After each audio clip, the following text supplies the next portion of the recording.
If you've been experiencing really tight hips or even tension into your low back, it's probably because you have a shortened hip flexor. The majority of the people in our society do, because we all spend time sitting for long periods of our day, which causes a shortening of our psoas as well as a tensioning of the rectus femoris or the quadricep muscles. This muscle, the psoas, also wraps up into the front part of your low back vertebra, so it can even cause a lot of low back dysfunction.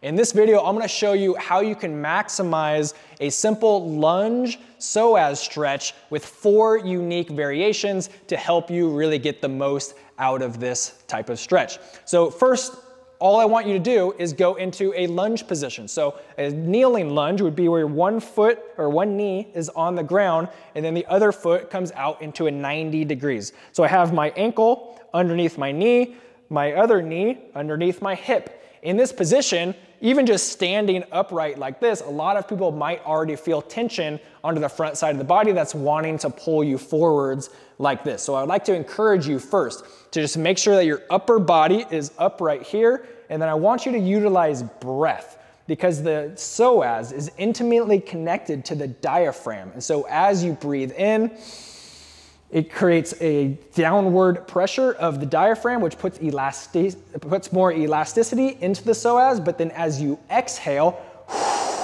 the diaphragm comes up and it pulls on the psoas. So you can get a deeper stretch by maximizing your inhale and your exhale. So with that being said, I'm in this position, I'm tucking my pubic bone forwards. So even thinking not creating extension in the low back, but bringing the butt down, pubic bone forwards, body is upright, and then I can utilize my breath. So big breath in, creating space, and then as I exhale, pubic bone comes forward to really stretch out the front side of the body. You might even feel that down into your quad.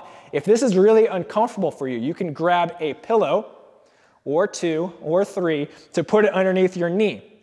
In this position, again, maximizing breath, breathing out, pubic bone comes forward. The first variation that I would like to encourage you to do is to start to bring that same arm all the way up overhead. So I want you to think about as you breathe in, reaching that hand up, and then as you exhale, think about your hand being tied there and it not allowing to come down. So as you exhale, and it's going to be creating even more stretch on that entire side of the body. You can also do a slight variation in which you are leaning. So big breath in. As you exhale, lean towards the opposite side, so towards the right for me. And I'll feel more of that engagement of the lats and obliques on that same side.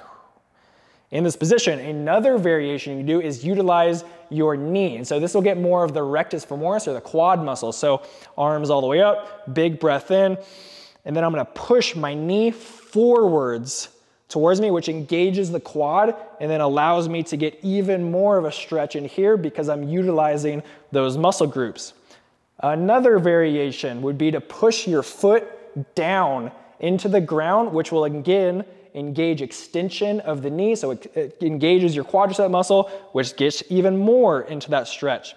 If you still aren't feeling this, you can grab something to put behind you. So I have a chair here, and then I can put my foot up on that chair. So we call this more of a couch stretch, which I have a chair, but you can use a couch. A hand all the way up, big breath in. I'm feeling that stretch. I can engage my knee. I can engage my foot, pushing down to the table, pubic bone forwards, leaning towards the right.